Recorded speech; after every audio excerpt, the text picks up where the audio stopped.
Holy, holy, holy, Lord God Almighty, early in the morning our song shall rise to thee. Holy, holy, holy, merciful and mighty, God in three persons, blessed Trinity.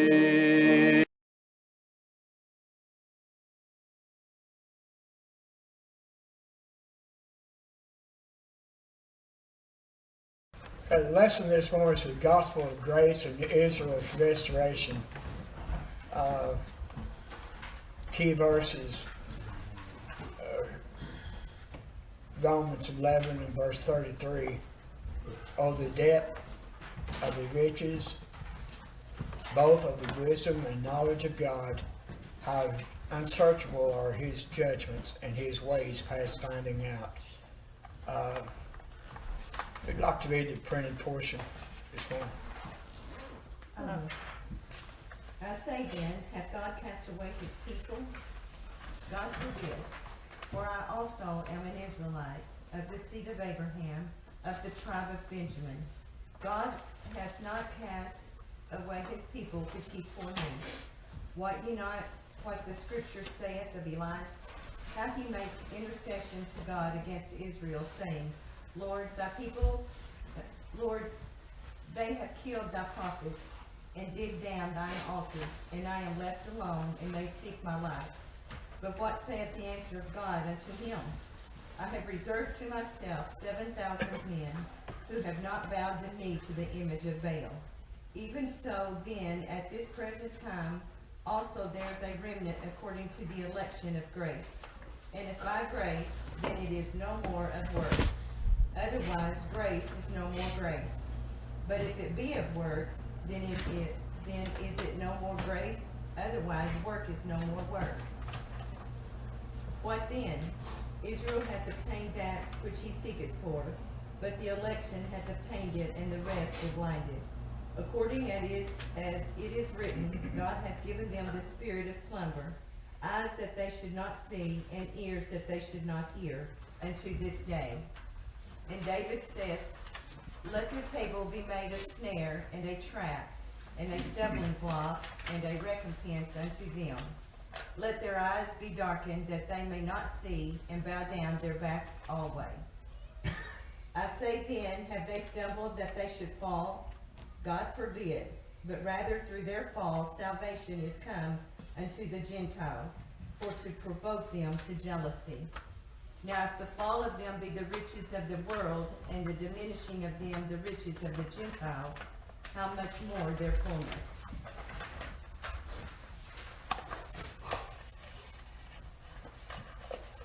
Alice, you want to listen to prayer? Our Heavenly Father, we come to you at this time, Lord, asking you to forgive us of our sins. Thank you, O Lord, for being merciful to us. Thank you for enabling us to come out and hear your word taught and worship you. Be with those, Lord, that we're concerned about and have burdens for, and be with those that are sick. Be with us in this lesson. That's in thy name. Amen.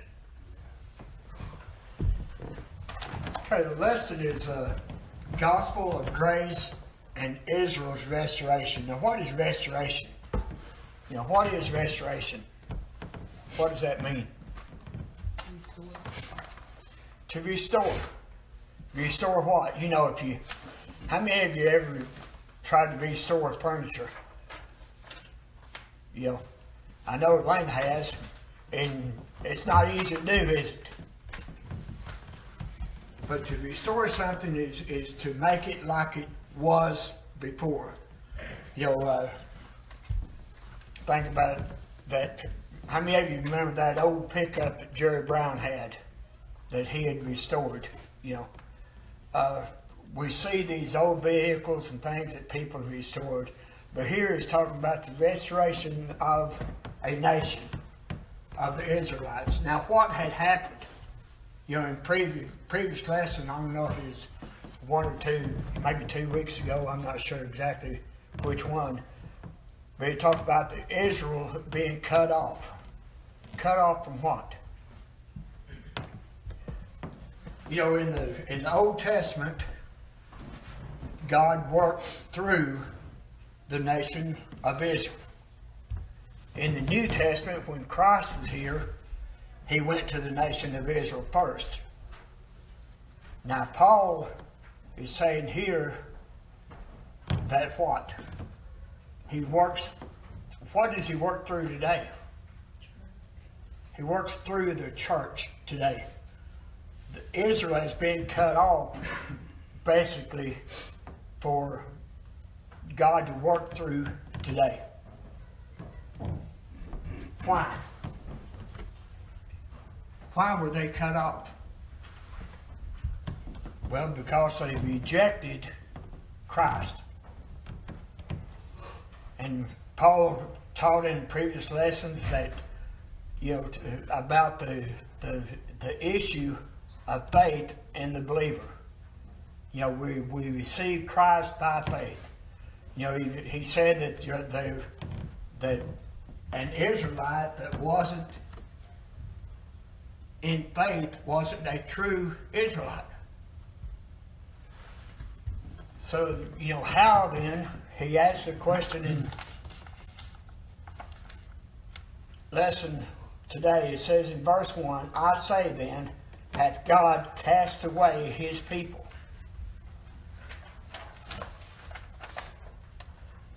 Then he answered, said, God forbid, for I also am an Israelite of the seed of Abraham, of the tribe of Benjamin. Now, how do you reconcile that statement, that whole sentence? Has he cast away Israel? Then he answered and said, I myself am what? I am an Israelite. So he hasn't cast Israel away completely, has he? He goes on, says, God hath not cast away his people, which he foreknew. Now, what does it mean there, foreknew? The people which he foreknew. We know that God worked through the nation of Israel. He knew Abraham, Isaac, Jacob, the lineage that the nation of Israel came through. They were his national people.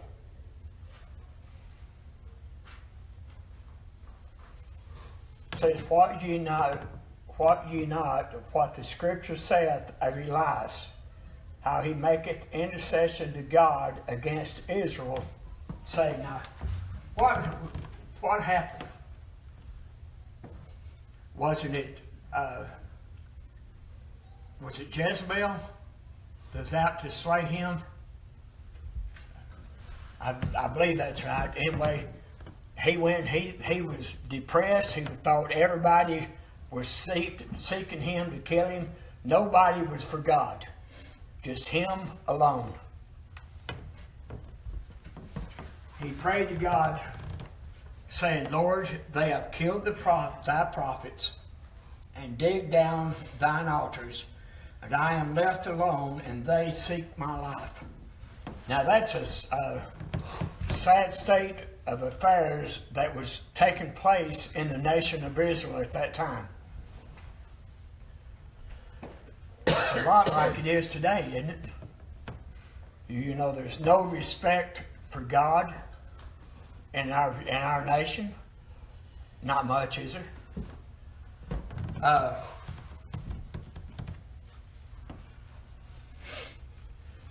But then he answers that question, or asks another question, but what saith the answer of God unto him? I have reserved to myself 7,000 men who have not bowed the knee to the image of Baal. There was a remnant of people left. That's the point that Paul's trying to make, even when the conditions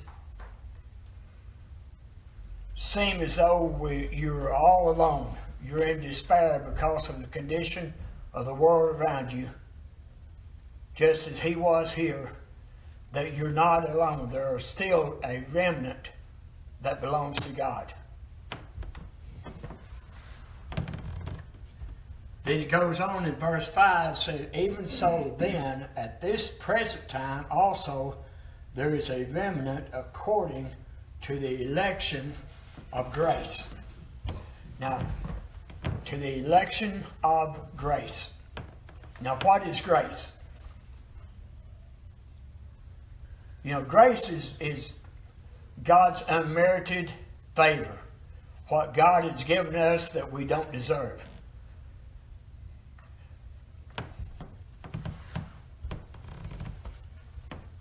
It says the election of grace. How are we elected to receive God's grace?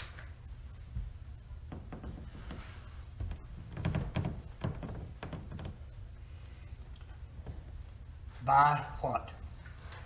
By and through faith. That is what is the key to God's grace, is faith in Christ Jesus. The Israelites rejected Christ, and they tried to attain I'm getting tongue-tied. They tried to attain God's grace through what? Through works.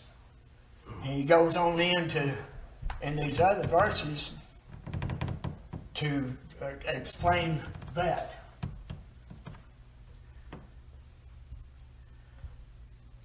Says in verse 6, and if by grace, then it is no more of works.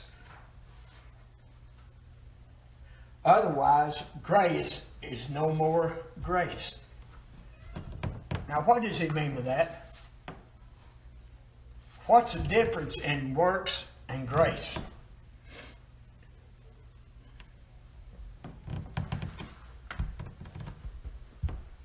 Well, we go to the job and do a job, work for somebody for what? For what they give us. You know, and they give us what? Wages. Our wages. You know, and because of what we do for them, then they owe us our wages. But what is the difference in grace in that? You know, grace, God's grace is a gift. There's nothing we can do to earn it, nothing we can do to receive it. It is freely given by God through what? Through faith in His Son. That is what grace is.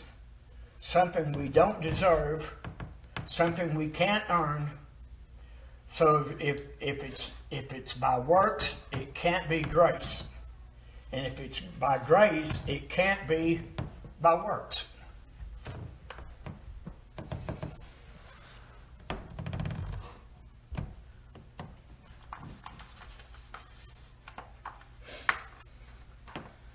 Says in verse 7, what then? Israel hath obtained that which he seeketh for. But the election hath obtained it, and the rest were blinded. Now, what does he mean by that verse? So Israel hath not obtained that which it seeketh for. What were they seeking for? You know, Israel was seeking for God's grace. They were a very religious people, weren't they? And they were seeking for God's grace, God's well wishes, God's good favor by what? By being obedient to what? To the law of Moses. Whether Paul mentioned in previous lessons, here in the book of Romans that was impossible to attain. Because by works you can't attain faith. And faith is the only means that we have to obtain Christ's righteousness. It's through faith in Him.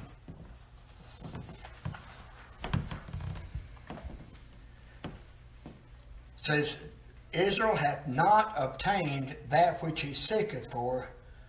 Then it says, but the election hath obtained it. Now, who is the election?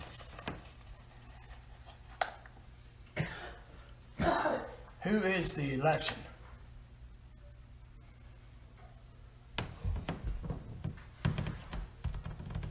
What does John 3:16 say? For God so loved the world that he gave his only begotten Son, that whosoever believeth in him. That whosoever includes Jew and Gentile. If the Jews today accept Christ, if they believe in Christ, then they are what? They are a part of the elect. Just as the Gentiles who believe are part of the elect.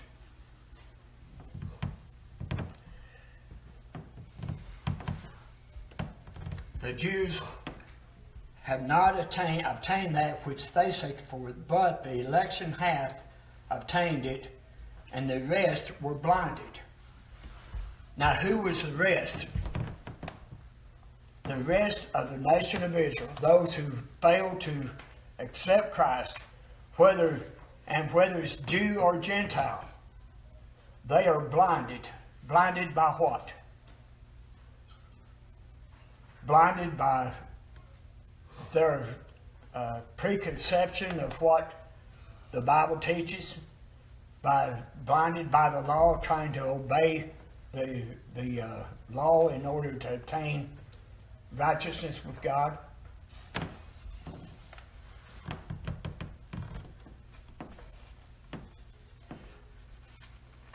And verse 8 says, according as it is written, God hath given them the spirit of slumber, eyes that they should not see, and ears that they should not hear, unto this day.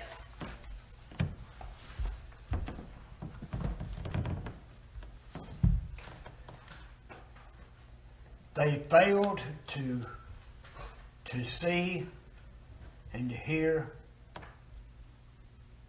what God wanted them to see and to hear. God wanted them to see in the law what? That they were saved, that they needed God, they needed Christ, they needed His Son. But they were blinded by the law, or their conception of what the law was teaching, and failed or stumbled over Christ.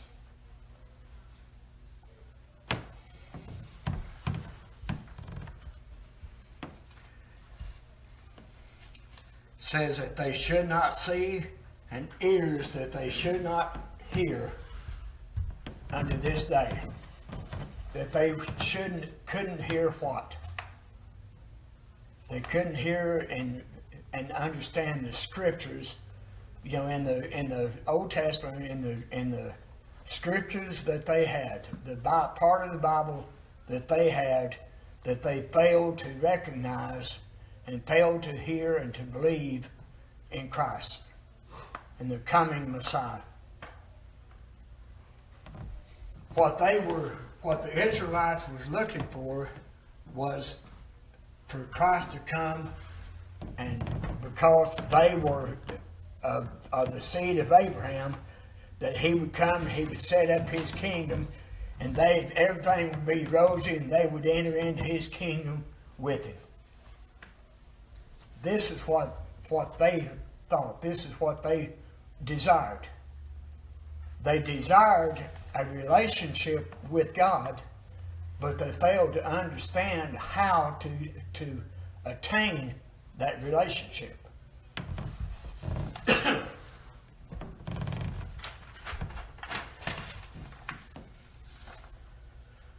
In verse 9 it says, And David saith, Let their table be made a snare and a trap, and a stumbling block, and a recompense unto them. Let their eyes be darkened, that they may not see, and bow down their back always.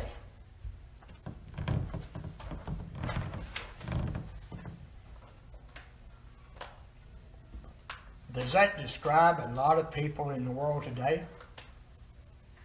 Worldwide, in our nation, in our state, in our cities? You know, that people fail to hear and to be obedient to the Word of God. We want and we desire to have a relationship with God, but we fail to attain that relationship or that fellowship. Now, if we're a child of God, we have a relationship. Because I believe that once you're saved eternally. That relationship is there. But also, what do we need to do? You know, in the day of judgment, what does it say? That there will be some who would say that we've done all these things in your name. You know. But what? What does it say? They've done these things in the name of religion, but they have not been saved. He said, Depart from me, you workers of iniquity, for I, what? Never knew you. They were religious people, but they tried to attain that righteousness by the works of the flesh rather than by grace. And the title of the lesson is the grace, or, well, let me read it again, the restoration by grace.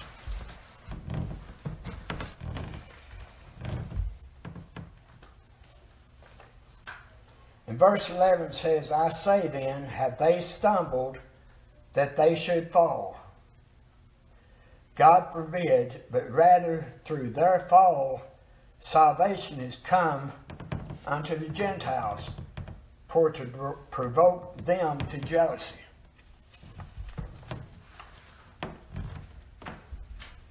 The Israelites turned away from God, and because of that,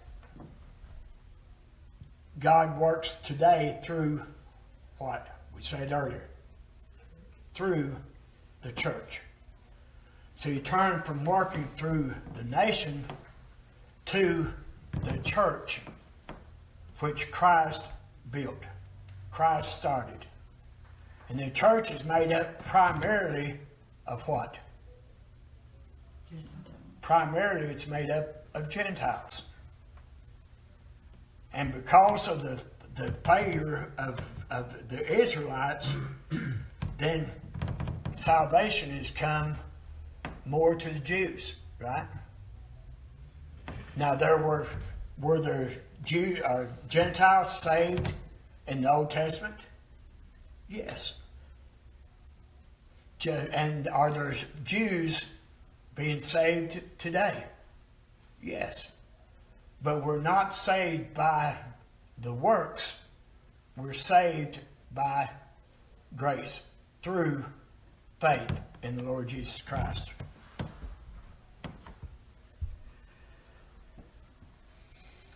says, salvation has come unto the Gentiles for to provoke them to jealousy. Now, what is jealousy?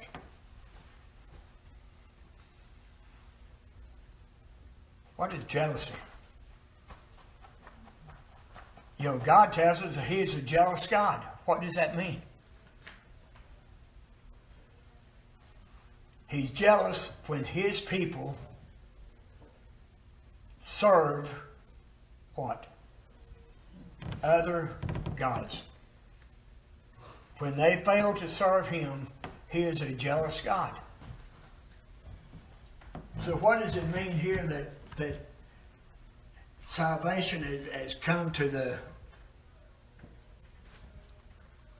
unto the Gentiles for to provoke them to jealousy, to provoke the Israelites to jealousy?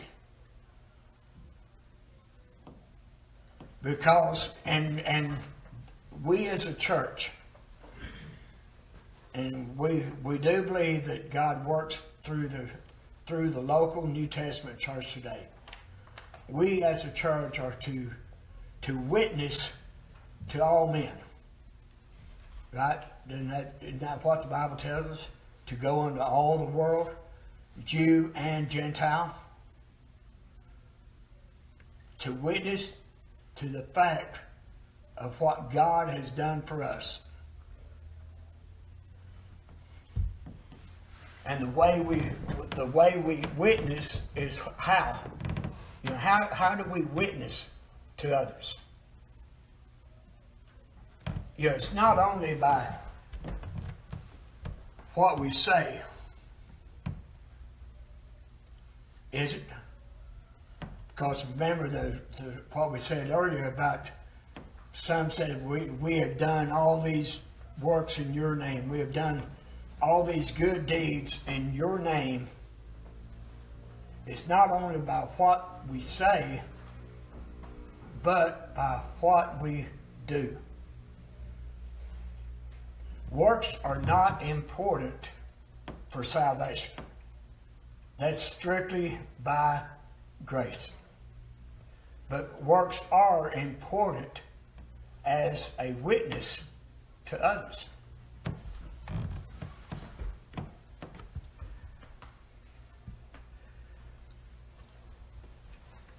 So it's for to provoke them to jealousy. Now, what does that word provoke mean? What does that word mean? To provoke them. Prod them, encourage, get their attention. That's some words that could describe provoke, isn't it? To cause them to look at us as God's children, that they might see something in us that they desire.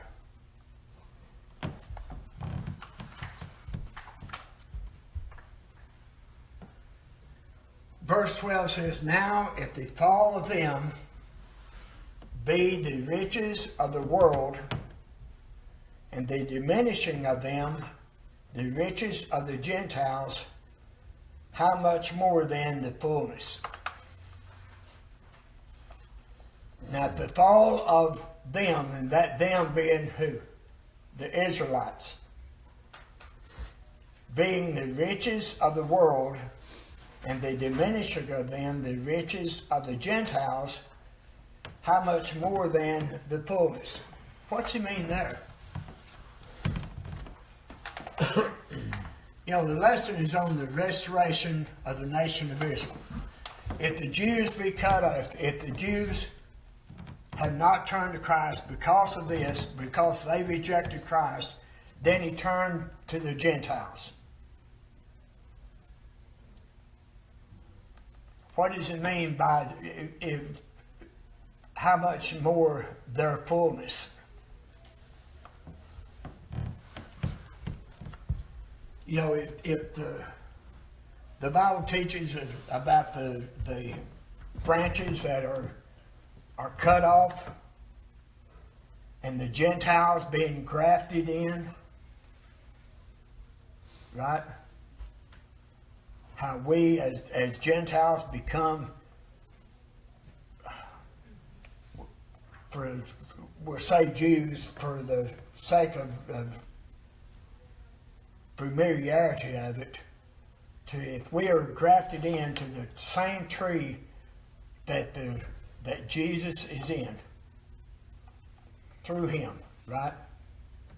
Then we become, as it said a few weeks ago, we become Israelites by what?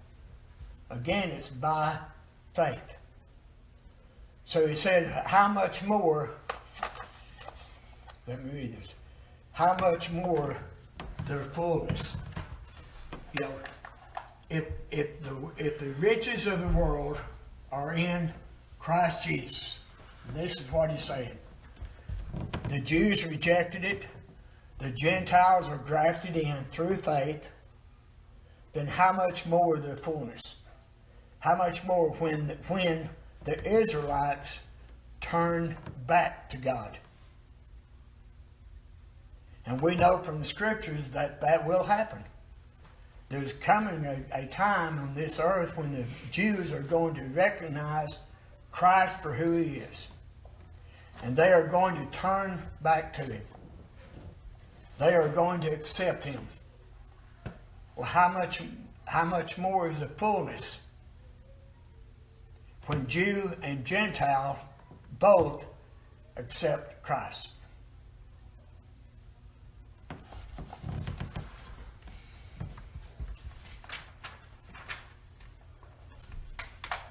You know, we're saved by faith in Christ, whether you're Jew or whether you're Gentile. And he mentioned, you know, several times in the earlier chapters that we're saved by our faith in Christ.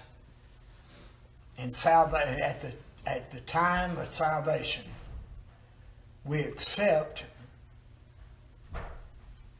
the Word, the written Word of God. We read it, we hear it with our heart, we accept it, the Word with our heart, and when we confess Jesus with our mouth, what takes place? The Holy Spirit enters our spirit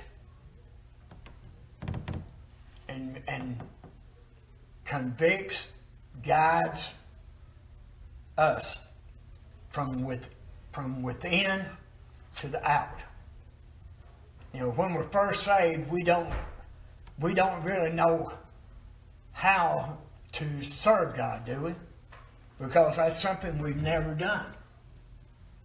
But when we're saved, there's going to be, in the child of God, there's going to be a change, a difference made in your life. If there is no difference, what does that mean? If there's no difference in our life, we need to examine our ideas of what salvation is. Because the Bible tells us that there's going to be a change. There's a difference in your life when Christ enters in. Now, I agree wholeheartedly that there's going to be time, because we still have that warfare in the flesh that Paul speaks about.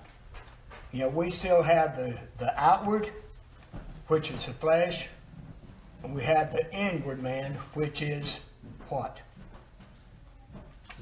The spirit within us that is a tabernacle for the Holy Spirit that dwells in us. And his spirit witnesses with our spirit to provoke us, right? Again, that word provoke, to good works. In what? In our body. So our body, in this fleshly body, we are to do the works that God wants us to do. That's why he tells us, you know, to trust, that is faith, and what? And obey. That is what we do. That is where works come in. Not in the trusting, but in the obeying.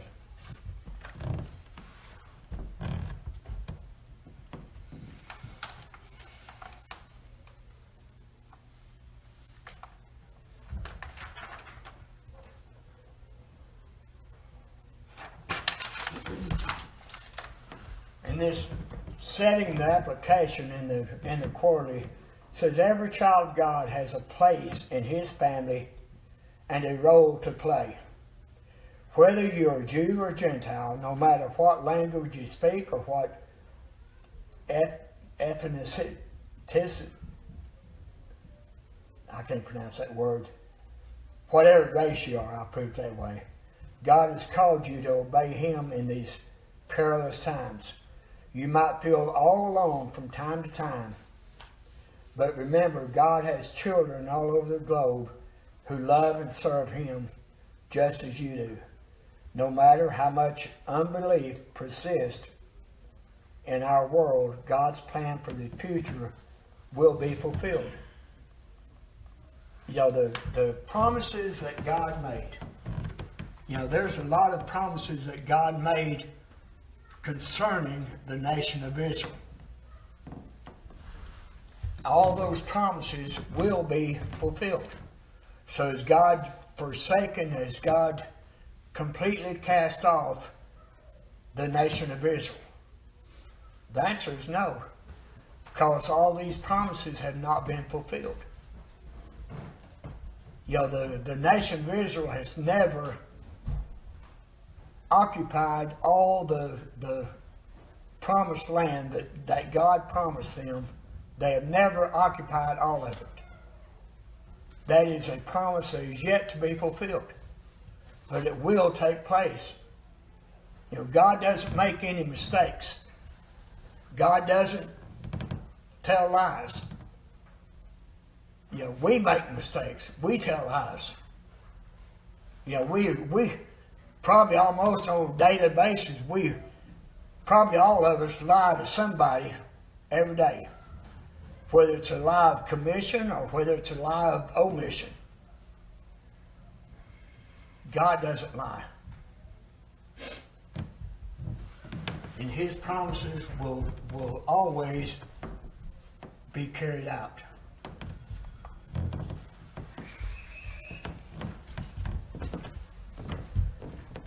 It says here that we are a remnant people. Jesus taught us that those who find the abundant life do so through a narrow gate. That's all the time we have, I guess.